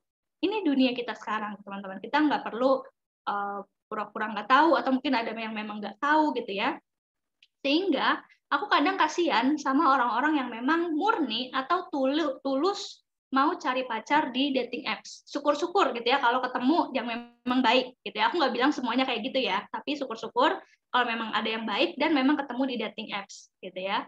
Tetapi teman-teman, banyak orang yang menggunakan dating apps tujuannya untuk itu. Gitu ya. Jadi hati-hati gitu ya. Aku lebih prefer kalau teman-teman masih kuliah gitu ya, masih punya banyak komunitas gitu ya, komunitas Kristen, komunitas di kampus, nanti juga teman-teman kerja, ada gereja juga dan sebagainya. Mungkin boleh kali ya mengutamakan pertemanan atau pertemuan di sana gitu ya, ketimbang di dating apps. Meskipun aku tidak menutup kemungkinan bisa juga gitu ya ketemu sama orang yang murni baik-baik gitu. Tapi pas aku dengar sharing temanku yang memang dia pengguna aktif dan memang tujuannya seperti itu, dan gak cuma satu orang yang kayak gitu, teman-teman, aku jadi mikir, dulu tuh aku ini banget teman-teman, positif banget sama dating apps. Oh iya itu bisa mempertemukan orang gitu ya. Tapi setelah aku tahu real story-nya banyak yang begitu, aku jadi kurang merekomendasikan gitu ya. Meskipun katanya tergantung kah dating apps-nya apa dulu gitu ya. Ya apapun gitu, tapi teman-teman sebaiknya juga waspada gitu ya, dan hati-hati. Begitu. Selanjutnya, simpulan, teman-teman mengalami jatuh cinta di dalam masa muda adalah hal yang wajar gitu ya. Tetapi ingat, berpacaran bukanlah prioritas atau kewajiban di masa mudamu. Kita harus menyadari bahwa dunia ini mengubah pola pikir kita dan value tentang romantic relationship, dan banyak sekali value-nya yang berbahaya gitu ya, membahayakan. Aku suka banget nonton film, teman-teman, dari zaman remaja, dari zaman kecil bahkan gitu ya, zamannya VCD, zamannya DVD, sampai sekarang udah ada Netflix gitu ya. Aku suka banget nonton film. Tetapi yang sering banget aku kecewa adalah ketika film-film yang temanya latarnya itu film anak siswa gitu ya, atau mahasiswa, tapi filmnya aduh gitu ya, ngeri banget gitu ya, berhubungan seks gitu ya, ciuman gitu ya, sensual, aduh, bagiku itu mengerikan gitu ya, karena betapa banyak orang yang tertipu dengan gaya pacaran yang seperti itu. Dianggap yang apa yang ada di film, apa yang ada di novel, di buku gitu ya, wah itu relationship goals gitu ya, pacaran tuh kayak gitu ya. Padahal enggak gitu, itu palsu gitu. Coba filmnya dilanjutin gitu ya, abis mereka kayak gitu-gitu, kok nggak ada cerita selanjutnya yang mereka kemudian hamil di luar menikah, yang mereka harus minum pil menggugurkan bayi gitu ya, aborsi gitu ya, bagaimana mereka akhirnya harus pernikahan dini gitu ya, mereka menikah sebelum waktunya gitu ya, dan sebagainya. Banyak film itu tipu-tipu gitu ya, cuma memperlihatkan nih kayak gini nih pacaran yang romantis gitu ya, yang sensual dan sebagainya. Tetapi di dunia nyata tidak seperti itu, teman-teman. Itu mengerikan gitu ya. Jangan diikutin. Kalaupun teman-teman pernah jatuh atau pernah bergumul dengan dosa tersebut, oke, tapi sudahi gitu ya, jangan dilanjutkan gitu. Ingat, di dalam Tuhan ada pengharapan gitu ya. Jangan dilanjutkan, tapi milikilah gitu ya gaya hidup yang baru. Lalu isilah masa mudamu dengan pengenalan yang teguh terhadap Allah. Belajar sungguh-sungguh di dalam studimu gitu ya. Coba banyak hal-hal baru yang bermanfaat. Coba berteman, bersahabat, mengenal gitu ya banyak orang. Gunakanlah masa mudamu gitu ya. Nah selanjutnya, sebelum aku melanjutkan materi lagi, kalau ada pertanyaan boleh ya teman-teman ya. Kalau ada pertanyaan, apakah mau ditanyain sekarang atau nanti aja? Aku bebas ya, boleh nanti, boleh sekarang. Yaudah nanti aja ya. Terus aku selesaiin dulu ya. Oke, selanjutnya apa saja kegiatan dalam berpacaran terkhusus gitu ya ketika teman-teman mau membangun healthy relationship gitu ya, atau kalau aku sih sebutnya ya pacaran sehat atau pacaran kudus gitu. Yang pertama, teman-teman, banyaklah berdoa, gitu. Artinya banyak berdoa untuk hubunganmu. Lalu tetapkanlah waktu dan rencanakan waktu pertemuan. Jangan terlalu larut, gitu ya, terlalu malam atau saat sepi, gitu ya. Lalu yang ketiga, rencanakanlah kegiatan yang dilakukan pada pertemuan tersebut. Mau ngapain, gitu ya, pertemuannya. Lalu ciptakanlah suasana yang rohani, cari tempat yang aman, yang tidak mengundang bahaya, gitu ya, atau kejatuhan dalam dosa. Lalu jangan berduaan di kamar atau di ruangan tutup berdua.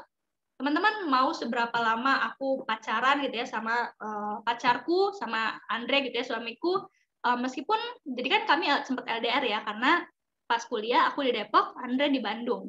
Meskipun kami beda gitu ya, jarang ketemu, nggak pernah sekalipun kalau ketemuan gitu ya, kami main ke kosan satu sama lain.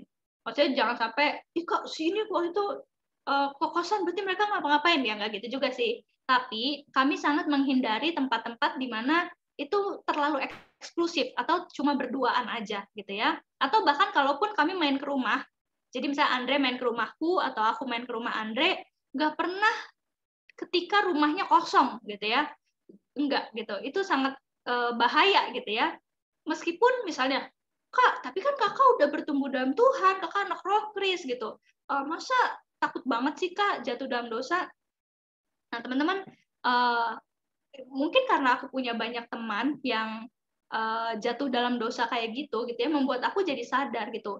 Nggak peduli seberapa kudusnya kamu, iblis selalu berusaha untuk membuat kamu jatuh ke dalam dosa. Gitu ya. Jadi nggak peduli seberapa baiknya kamu, seberapa bertumbuhnya kamu, kalau suasananya mendukung, iblis tuh bisa bikin untuk kita jatuh ke dalam dosa gitu. Bahkan gini juga teman-teman, aku itu sangat suka liburan, sangat suka traveling. Nah sebenarnya kan ketika Andre kuliah di Bandung itu bisa jadi ini dong, maksudnya alasanku untuk traveling gitu kan, dan ke Bandung, bisa pacaran berdua sama Andre gitu dan sebagainya. Tapi seumur-umur sama kayak pacaran, aku nggak pernah teman-teman nyamperin Andre ke Bandung, kecuali memang keluargaku lagi liburan ke Bandung. Gitu. Jadi selama kami pacaran, nggak pernah ada momen yang misalnya aku nyamperin dia ke Bandung gitu ya, pacaran berduaan, traveling dan sebagainya, meskipun emang kami nggak ada niatan misalnya, wah nanti mau ngapa-ngapain gitu ya, tetap kami nggak mau lakuin. Kenapa? Manusia itu lemah gitu ya, nggak peduli seberapa kamu sudah bertumbuh di dalam Tuhan, iblis itu jauh lebih kuat daripada kita teman-teman. Makanya Tuhan nyuruh kita untuk apa? Berdoa, minta kekuatan sama Tuhan gitu ya. Dan jangan bikin-bikin kesempatan yang bisa membuat iblis jatuh. Membuat kita jatuh ke dalam ketaatan kepada iblis. Begitu. Lalu yang ketujuh, sadarilah kelemahanmu gitu ya. Sadar bahwa kamu manusia berdosa. Makanya kalau pacaran, misalnya kalau berduaan, selalu cari tempat yang rame. Kalau dulu aku pacarannya seringnya di mall gitu ya, di restoran, di mall, ke Gramet gitu ya, atau kalau pas main ke rumah ya pas rumah lagi rame gitu ya.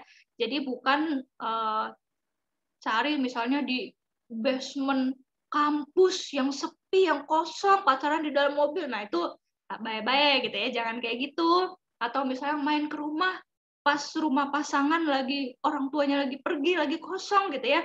Jangan gitu, sebaiknya jangan. Lalu yang kedelapan, dalam berpacaran, ingatlah perempuan adalah wasit yang tegas dan laki-laki adalah pemain yang taat. Artinya, justru teman-teman, perempuan itulah yang harus bisa, bukan harus bisa mengendalikan diri, dua-duanya memang harus bisa mengendalikan diri gitu ya. Tapi biasanya perempuan yang harus tegas begitu.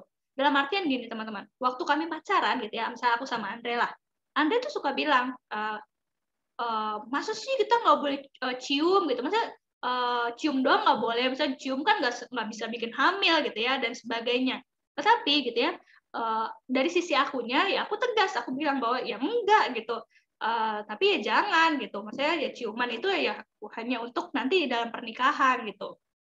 Ya karena Andre tahu teman-teman di sekitarnya ya mereka pada cium-cium aja dan biasa aja gitu, nggak masalah gitu. Nah yang susah adalah kalau laki-lakinya begitu, perempuannya lemah gitu, negosiasi gitu. Oh iya deh, bagi kamu ciuman itu nggak apa-apa ya, karena itu bukti kasih ya. Iya, soalnya aku bukti kasihnya adalah ciuman misalnya gitu. Nah, itu udah salah kaprah gitu ya.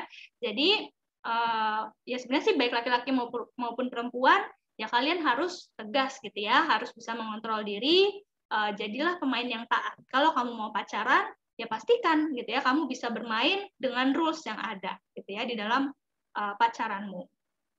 Lalu yang ke-9, sepakati batas-batas keintiman. Misalnya tidak melakukan aktivitas seksual di luar pernikahan, baik itu hubungan seks, alat vital, ciuman, necking atau sebagainya.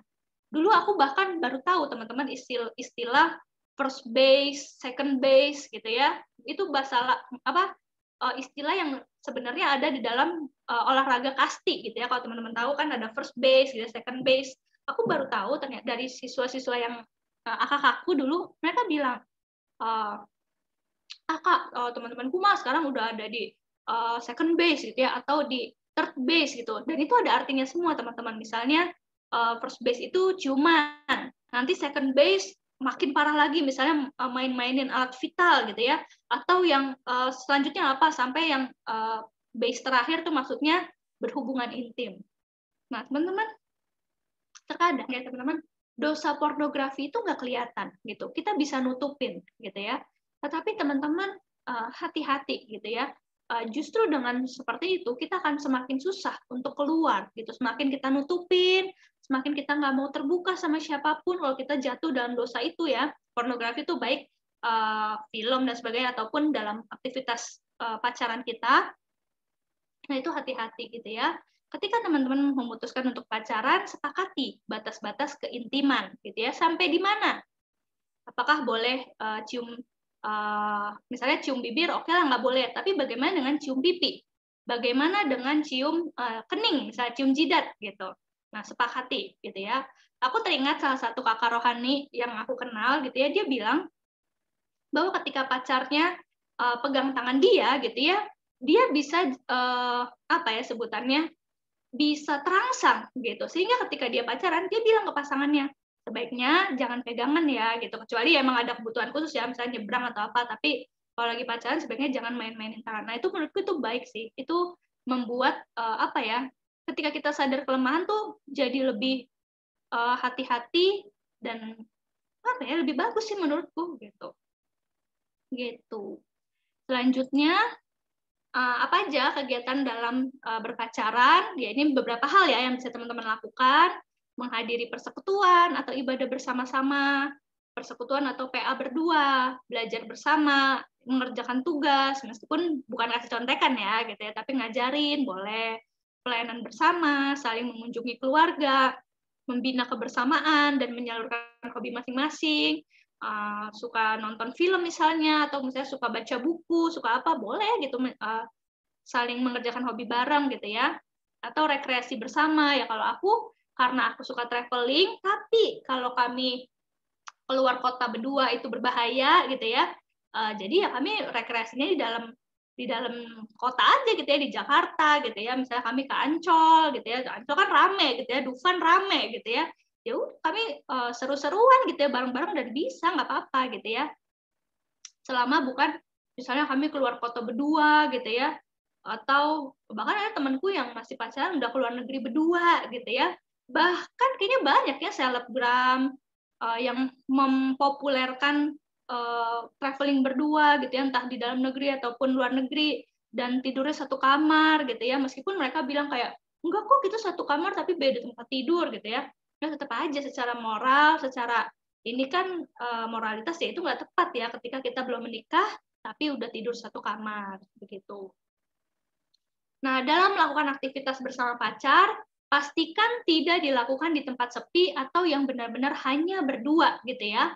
Apalagi kalau di dalam ruangan atau kamar hanya ada kalian berdua di dalamnya gitu ya. A big no.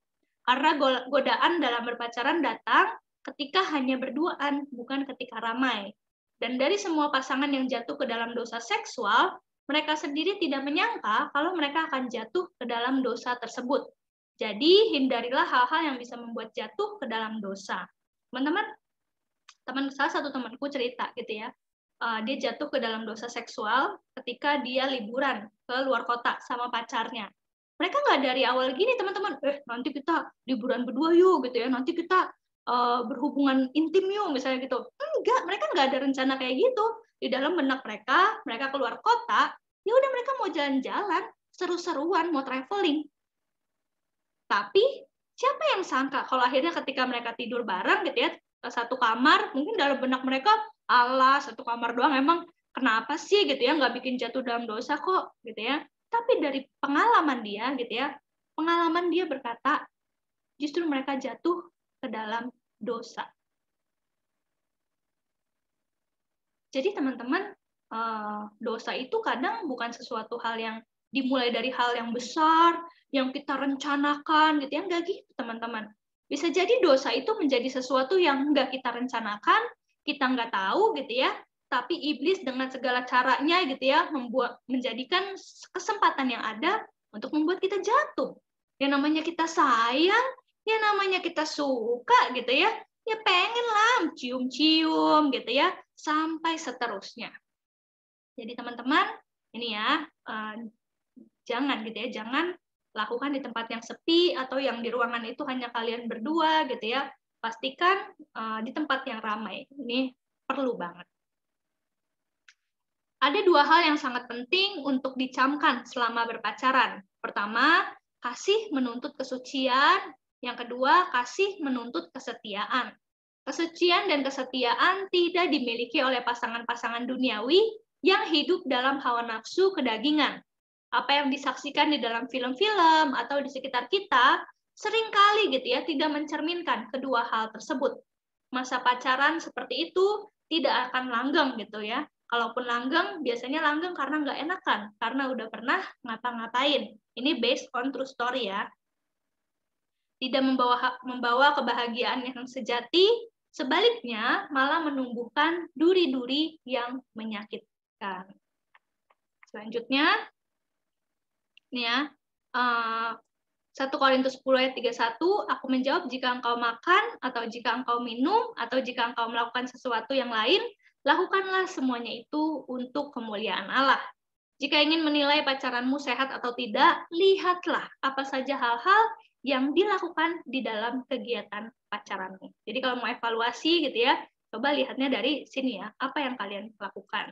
Apakah itu menyenangkan hati Tuhan atau tidak? Kenapa kalau masih pacaran tidak boleh berhubungan seks atau tindakan-tindakan lainnya yang mengarah ke sana?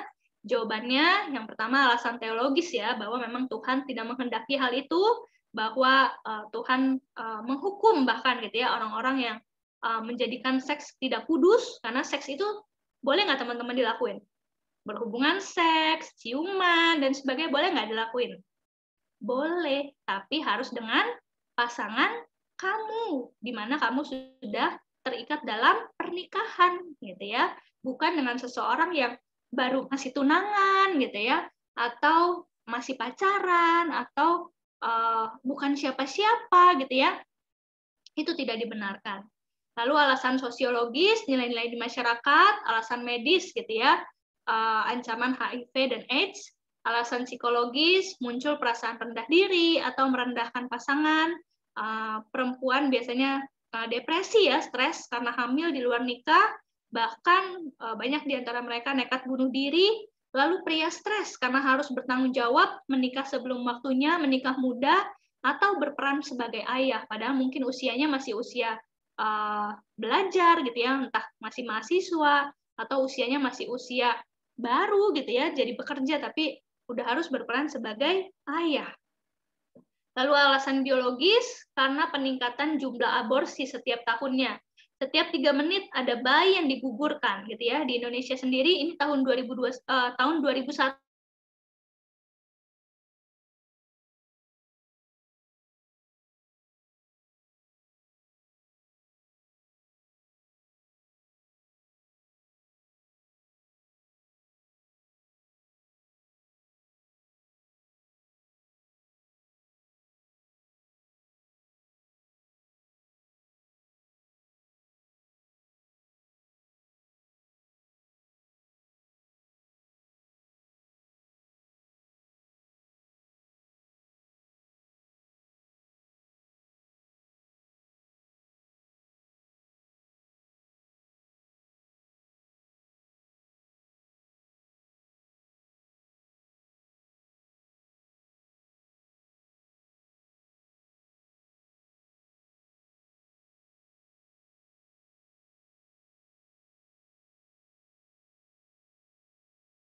Share lagi ya.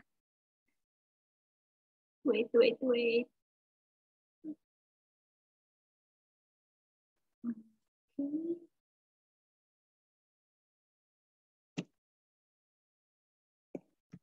Oke, sebentar ya teman-teman ya.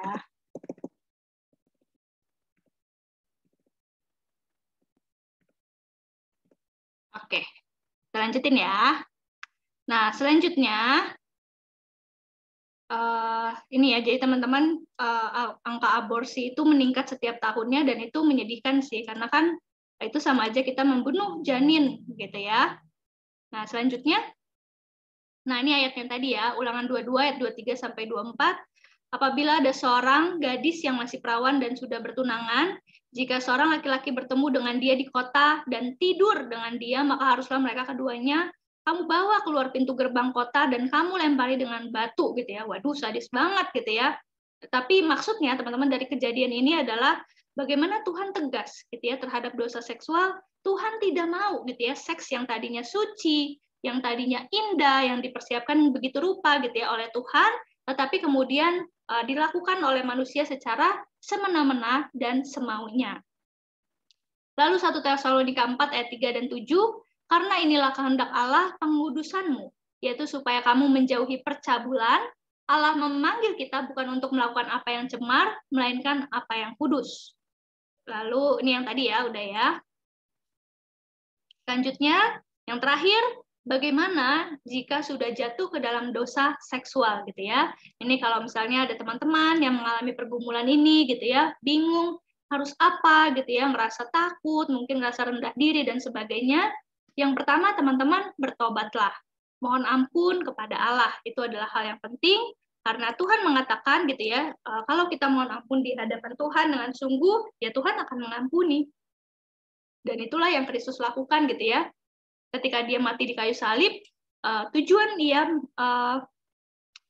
mati di kayu salib ya memang untuk menebus dosa-dosa kita, teman-teman. Apapun dosamu gitu ya, Tuhan ingin kita bertobat gitu ya dan menerima penebusan dari Kristus. Itu yang Tuhan mau. Lalu yang kedua, jangan lakukan lagi. Kalau teman-teman tahu gitu ya udah pernah jatuh dalam dosa A, oke gitu ya, teman-teman tahu bertobat, dan yang harus teman-teman lakukan adalah jangan lakukan lagi. Bahkan teman-teman kalau misalnya kamu jatuh dalam dosanya itu dengan pasanganmu, misalnya sama si A gitu ya, maka jangan lanjutkan hubungan dengan pacar tersebut gitu ya, yang membuat kamu jatuh ke dalam dosa seksual tersebut gitu ya, sampai waktu yang ditentukan oleh Allah, atau bahkan memang tidak dilanjutkan sampai selama-lamanya. Dan teman-teman waspadailah apa yang kamu follow, apa yang kamu tonton, apa yang kamu dengarkan gitu ya. Karena apa yang kita saksikan itu bisa mempengaruhi otak kita gitu ya.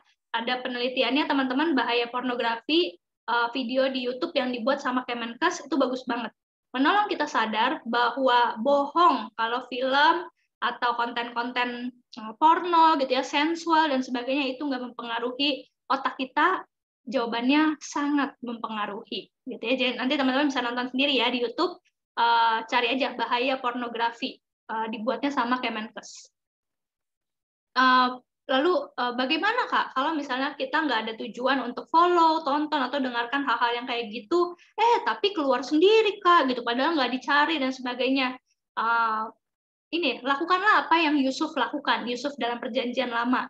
Ketika dia digodai oleh istri Potifar, yang dilakukan bukannya kalah gitu ya atau negosiasi gitu ya atau apa gitu ya, tapi yang dilakukan adalah lari dari godaan tersebut. Oke lah, kamu nggak lari secara harafiah gitu ya, tetapi belajar tegas untuk menolak. Entah kamu langsung matiin, langsung close gitu ya, atau hal-hal lain yang bisa membuatmu tergoda gitu. Lalu lanjutkanlah hidupmu gitu ya. Ingat kamu masih memiliki masa depan cerah. Percayalah Allah menyertaimu dan akan memberikan pasangan yang terbaik bagi kita. Tugas kita adalah carilah dahulu kerajaan Allah. Dan kalau sampai hari ini kalian masih bergumul dengan dosa tersebut, atau oke lah udah lama itu kejadiannya, tapi teman-teman masih sering ingat, bahkan teman-teman jadi sulit bertumbuh karena masih dibayang-bayangi dengan kejatuhan tersebut, teman-teman perlu konseling gitu ya. Ceritakan kepada ahli, atau kalau misalkan teman-teman merasa terlalu jauh dan sebagainya, kalau ke konselor bisa ke kakak rohanimu dulu gitu ya, ke orang yang kamu percaya. Tapi kalau ditanya apakah perlukah aku sharing hal ini, jawabannya perlu gitu ya, supaya teman-teman ditolong gitu ya. Tapi harus kepada ahli gitu ya, kalau nggak konselor sama kakak rohanimu, misalnya pemimpin kelompok kecil gitu ya, atau kakak staff gitu ya, atau siapapun yang teman-teman percaya dia adalah pembina rohani. Dan sebaiknya dengan yang sesama gender gitu ya, kalau teman-teman mau terbuka mengenai kisah hidupmu yang kejatuhan ini, sebaiknya dengan yang sesama gender. Misalnya aku perempuan, aku ceritakan kepada yang perempuan gitu ya. Teman-teman laki-laki ceritakan ke kakak atau abang rohani yang memang cowok gitu ya, jangan lawan jenis begitu. Oke. Sekali lagi gitu ya, 1 Korintus 10 ayat 31, jika engkau makan atau jika engkau minum atau jika engkau melakukan segala sesuatu yang lain, lakukanlah semuanya itu untuk kemuliaan Allah, termasuk ketika kamu cari pasangan, ketika kamu sudah memiliki pasangan, maupun ketika kamu sudah menikah dan berkeluarga. Gitu ya. Selamat menjadi garam dan terang. Ingat, dunia ini dengan segalanya berusaha mempengaruhi kita dengan pola-pola yang salah, tetapi mari kita sebagai anak-anak Tuhan tidak ikut terjerumus di dalamnya, justru memberikan warna baru gitu ya, tunjukkan kepada mereka bahwa kita bisa hidup benar. Sebagai penutup teman-teman, aku itu punya geng gitu ya, teman waktu SMP gitu ya, dan ya mereka ceritalah gitu tentang gaya pacaran mereka yang memang udah melakukan kissing dan sebagainya gitu ya. Lalu ketika mereka nanya gitu ya, kalau lu gimana Cek gitu ya, terus aku bilang enggak, gue nggak pernah gitu, cuman bibir nggak pernah gitu, atau hal-hal yang menjurus ke dalamnya gitu ya, termasuk hubungan seksual nggak pernah gitu ya. Dan yang mereka katakan apa? Loh, kok bisa gitu? Masa sih Cek nggak pernah gitu? Masa sih gitu ya? Ya mereka sih nanya polos-polos aja ya, karena bagi mereka hal kayak gitu udah biasa gitu ya. Justru aneh kalau pacaran kita kudus gitu.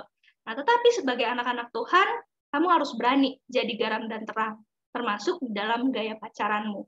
Jangan mau tertipu sama nilai-nilai dunia yang seringkali salah gitu ya, tapi seakan-akan benar gitu ya, dan dianggap keren gitu ya. Jawabannya tidak kayak gitu ya. Atau kalau pakai soundnya TikTok, cinta tidak seindah itu dek gitu ya. Oke, terima kasih ya teman-teman ya. Silakan sebelum aku tutup dalam doa, kalau ada pertanyaan boleh ya ditanya di sini. Dan ini beberapa buku yang aku rekomendasi kalau teman-teman mau beli, mau baca, Bagaimana Kristen Berpacaran, ditulis oleh Pamangapul Sagala, atau Boundaries in Dating, Batasan-batasan dalam berpacaran. Teman-teman bisa beli. Kayaknya bisa di ini juga ya, di literatur perkantas, dua-duanya ada. Toko buku gitu. Oke, silakan kalau ada pertanyaan. Terima kasih, Tuhan Yesus memberkati. Terima kasih untuk Kak Oce yang telah memberikan sharing firman-Nya. Sebelumnya karena keterbatasan waktu, kami meminta maaf, mungkin ada beberapa pertanyaan yang belum bisa terjawab kepada teman-teman. Semoga kakak abang staff itu bisa bikin sesi khusus ya, Q&A next ongoing gitu, untuk menjawab pertanyaan yang belum. Ya, tuh, live Senin besok Bang, gimana? Nah, mungkin ada beberapa pertanyaan yang digabungin juga. Jadi aku bacain mungkin untuk pertanyaan pertama, Kak Oce. Bagaimana cara untuk tahu seseorang itu dari Tuhan, Kak? Terus gimana kalau orang tua kita tuh nggak setuju? Kemudian jika ada yang mau single itu gimana, Kak? Soalnya kan lagi tren gitu sekarang. Oke. Kalau yang pertama, bagaimana menentukan apakah dia pasangan hidup dari Tuhan atau enggak? Tadi sih yang pertama, ya kita mendoakannya di hadapan Tuhan, gitu, belajar untuk mendoakan, menyerahkannya kepada Tuhan. Dan kalau aku sih yang paling berasa memang kehadiran saat teduh ya, kehadiran firman Tuhan yang meneguhkan dan juga memimpin. Mungkin sharing aja ya supaya teman-teman ada gambaran atau ilustrasi. Dulu itu aku nggak disetujuin pacaran sama si suamiku ini sama PKK-ku gitu. Jadi pas PKK-ku tahu, pemimpin kelompok kecilku tahu kalau aku dideketin sama Andre gitu ya, dia nggak setuju gitu ya. sebaiknya jangan si Oce gitu. Dia bilang gitu, sebaiknya jangan sih, jangan sama dia gitu. Nah, tapi kenapa PKK aku seperti itu? Karena dia punya alasan, karena dia mengenal salah seorang dekatnya si Andre ini, suamiku ini, dan ternyata gaya hidupnya atau cara hidupnya tidak benar gitu. Tapi untungnya waktu itu aku nggak mentah-mentah langsung, oh PKK aku bilang ini gitu, berarti aku tidak perlu bergumul dulu gitu ya, langsung aja jawab gitu ya. Tapi yang aku lakukan, salah satu tanggung jawabku sebagai anak Tuhan adalah menekan dia gitu ya, karena sepengenalanku juga dia bukan orang yang negatif gitu ya, yang aneh-aneh gitu.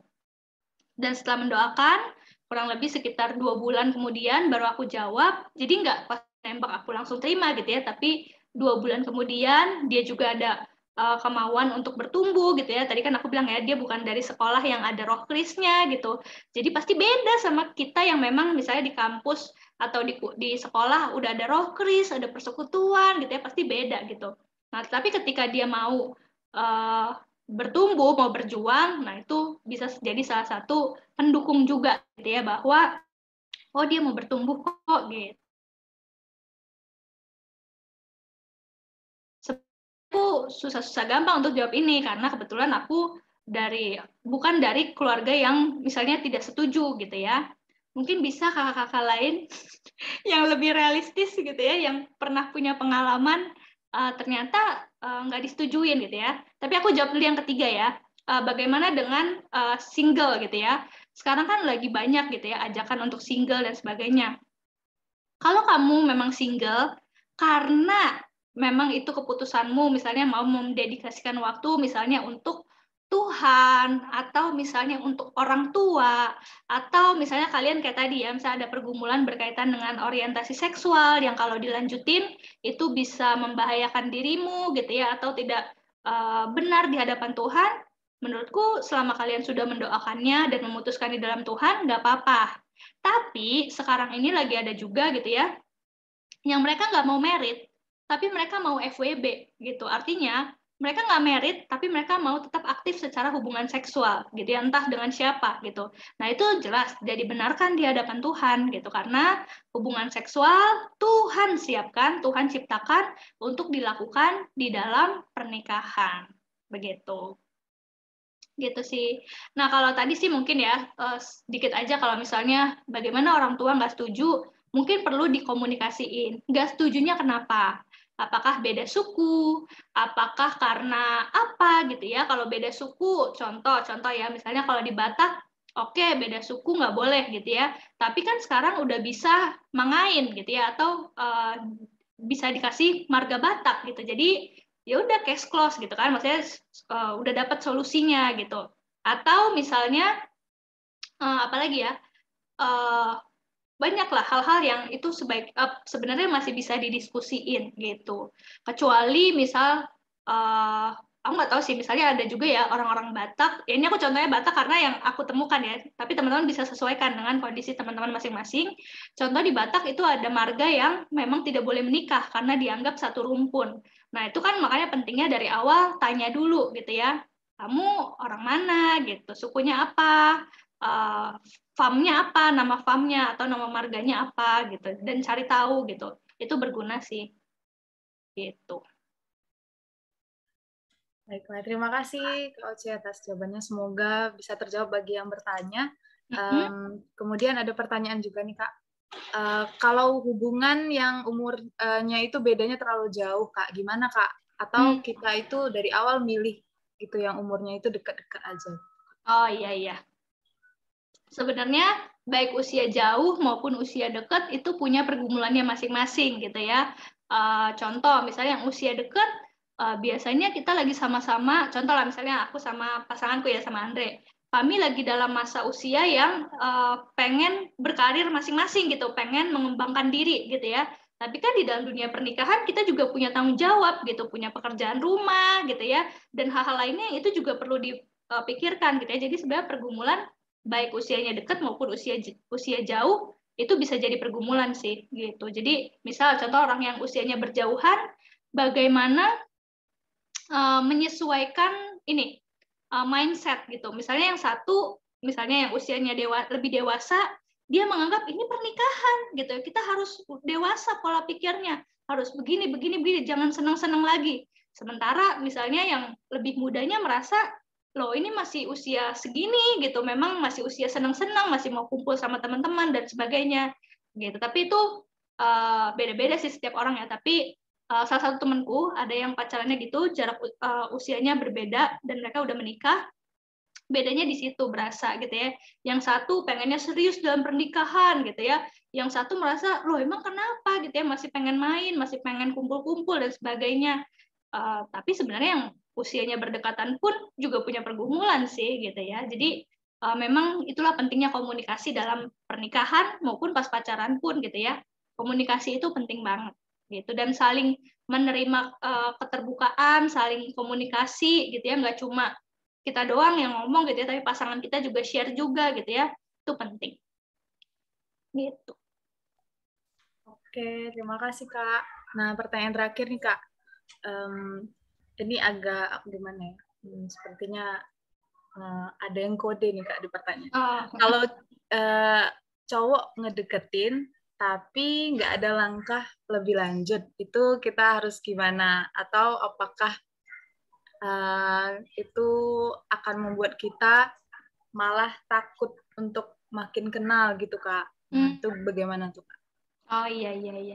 Mungkin kalau dalam hubungan, baik itu PDKT, semua hal, bahkan nggak cuma konteks relationship ya, maksudnya kamu di pelayanan, di persekutuan, di pekerjaan dan sebagainya, komunikasi itu hal yang penting gitu. Jadi kalau misalnya salah satu pihak misal memang nggak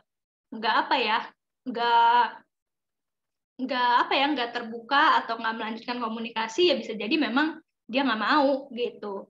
Tapi misalnya kan ada orang yang memang secara karakter dia memang balas chatnya lama banget, tapi memang karakternya dia begitu gitu. Jadi nah itu sih yang perlu dikomunikasiin gitu. Coba tanya misalnya balasnya lama kenapa gitu, atau misalkan nggak ada langkah lebih lanjut itu kenapa gitu. Dan itu sebenarnya lumrah sih kalau misalnya, tapi itu konteksnya kalau udah pendekatan ya, misalnya udah PDKT. Kalau bukan siapa-siapa terus ditanyain agak aneh juga sih gitu. Itu sih kalau aku.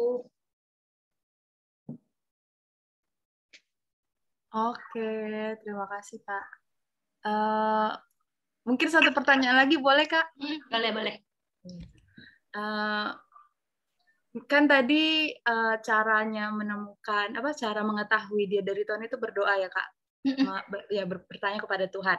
Nah, apakah kalau kita PDKT dengan lebih dari satu orang itu adalah salah satu cara Kak, itu boleh?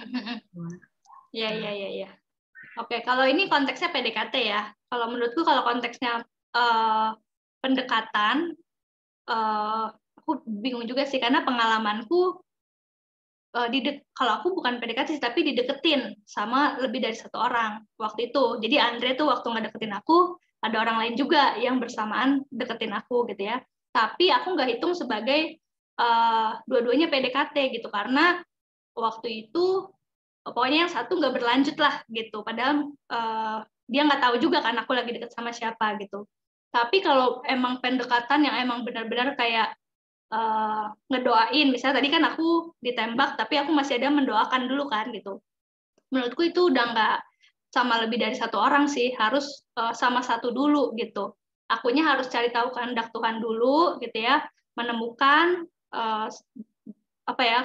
sampai aku teguh dulu sama Tuhan bahwa oh enggak kok kamu nggak sama dia gitu ya, baru aku PDKT ke yang lain gitu. Tapi sebaiknya sih jangan ke banyak orang sekaligus gitu, karena kayak tadi ya, maksudnya takutnya terlalu banyak PDKT sama orang, padahal sebenarnya karena kitanya nggak sungguh-sungguh bergumul juga di hadapan Tuhan gitu. Jadi kayak nebar jala aja gitu sama siapa aja yang dekat, kita deketin dalam jumlah banyak, nanti siapa yang nerima, yeay gitu ya, kayak ini ya itu kurang tepat sih gitu. Sebaiknya justru kita cari dulu kehendak di hadapan Tuhan. Tuhan, nih aku lagi deket, aku suka nih sama si A gitu ya. Tuhan suka sama si A gitu, Tuhan pengen gak ya aku makin mengenal dia, deket sama dia, lalu jalanin proses pendekatan gitu kan. Gitu sih, kalau menurutku ya. Tapi nggak tahu ya, siapa tahu punya pengalaman yang berbeda. Itu. Oke, terima kasih Kak Oce. Ya, karena keterbatasan waktu, mungkin sesi diskusinya sudah selesai, Kak dan teman-teman. Baiklah, bersyukur pada Tuhan atas firman yang telah di-sharingkan Kak Oce dan diskusi kita pada hari ini. Kiranya Tuhan bisa memberkati pelayanan Kak Oce ke depannya, dan kiranya Bible study kita pada hari ini semakin menguatkan kita. Teman-teman, hubungan bersama pasangan seharusnya adalah hubungan yang membangun iman kita dalam Tuhan. Dari semua cinta yang ada di dunia ini, kita tahu bahwa cinta Tuhanlah yang terbesar bagi kita. Oleh cinta yang besar itu, demikianlah kita dapat mencintai sesama kita dapat mengasihi sesama kita. Marilah kita respon Bible study kita pada hari ini sambil menyanyikan lagu Cintamu Terbesar.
Tiada lagi kemuliaan yang ada di dalamnya. Semua manusia haus akan cinta dan kasih sayang, namun hanya di dalammu ku temukan cinta yang tiada pernah berubah. Cintamu terlebih besar dari semua cinta yang ada di dunia. Ku terpesona karenamu, cintamu terbesar. Oh, cintamu terlebih besar dari semua cinta yang ada di dunia. Ku terpesona karenamu, cintamu terbesar. Terlebih besar dari semua cinta yang ada di dunia. Ku terpesona karenamu, cintamu terbesar. Cintamu terlebih besar dari semua cinta yang ada di dunia. Ku terpesona karenamu, cintamu terbesar. Cintamu terbesar, cintamu terbesar. Untuk doa penutup, kita silakan kepada Kak Oce. Oke, mari teman-teman kita bersatu dalam doa. Tuhan, kami sungguh bersyukur untuk salah satu tema yang boleh dibukakan di dalam PMKJ hari ini. Kami mengingat ya Tuhan bahwa tema tentang membangun keluarga, bagaimana kami mencari pasangan hidup, itu adalah hal yang sangat penting. Karena lewat pernikahanlah dihasilkan generasi-generasi pemimpin ke depannya. Dan bagaimana kami mencari pasangan hidup, itu sangat mempengaruhi bagaimana ke depannya ya Bapak. Kalau memang Tuhan panggil kami untuk menikah. Dan mengingat juga bagaimana selain panggilan hidup, menggumuli pasangan hidup juga adalah hal yang penting.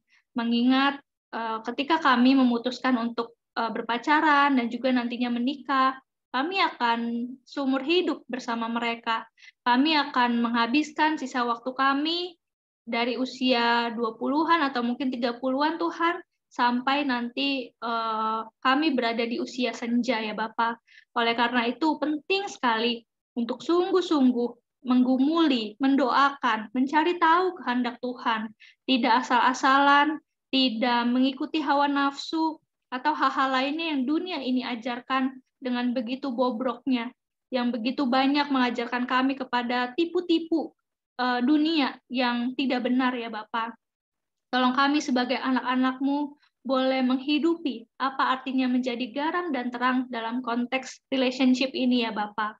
Kami menyerahkan diri kami ke dalam tangan Tuhan, biarlah Tuhan yang boleh memberkati kami, menolong kami, bahkan berikan kepada setiap kami ya Bapak, kalau memang Tuhan panggil kami anak-anak-Mu untuk menikah, berikanlah pasangan hidup yang terbaik, pasangan hidup yang mendukung pertumbuhan di dalam Tuhan, pasangan hidup yang sama-sama mau bekerja, mau berusaha, mau melayani, mau hidup bagi Tuhan dan sesama. Kiranya Tuhan yang menolong, dan tolong kami juga untuk percaya bahwa Tuhan akan memberikan di waktu yang terbaik. Terima kasih ya Bapa. Di dalam nama Tuhan Yesus Kristus kami berdoa, kami bersyukur. Amin.